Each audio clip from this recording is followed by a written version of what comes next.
cigarette butts, needle butts. Nearly 7 years ago, Venice bought a home off Aurora Avenue. Now she says she's done. I left because I see no hope. I see no hope. Earl J. Cowilly feels it too. I hate it. I want to leave. The house itself was great, but I had no idea that the surrounding area was just so full of problems. For the last couple years, neighbors have used their own cameras, building a video diary to document the danger landing on their doorsteps. Their footage caught a man walking up to a gate, knife in hand, a stranger screaming outside homes in the dead of night, and trespassers turning side yards into toilets. So many of my neighbors have had gunshot come through their windows. Which is a terrible thing to say, right? You shouldn't normalize gun violence. One of their people hit me with a BB gun in my face. If I had turned my stuff, I wouldn't have an eye. She says she watched her street slide into open-air drug dealing with more violence and not enough resources to help.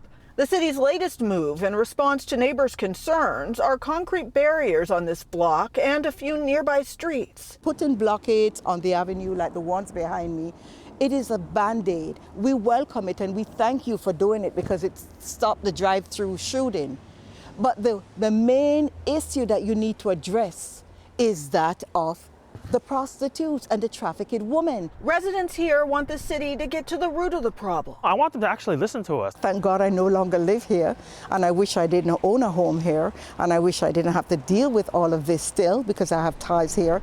We are victims because we didn't sign up for this.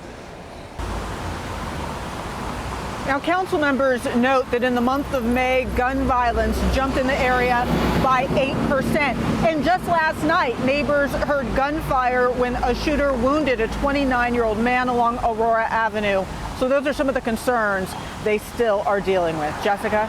Natalie, does the city plan to deploy any other resources to help out those neighbors? Yes, what we're hearing from city leaders is they plan to have more officers dedicated to working that area along Aurora Avenue. And they also, a council member tells me, they also plan to have more outreach work happening there too. Jessica? We'll see if it helps. Natalie Swaby reporting live in Seattle tonight. Thank you.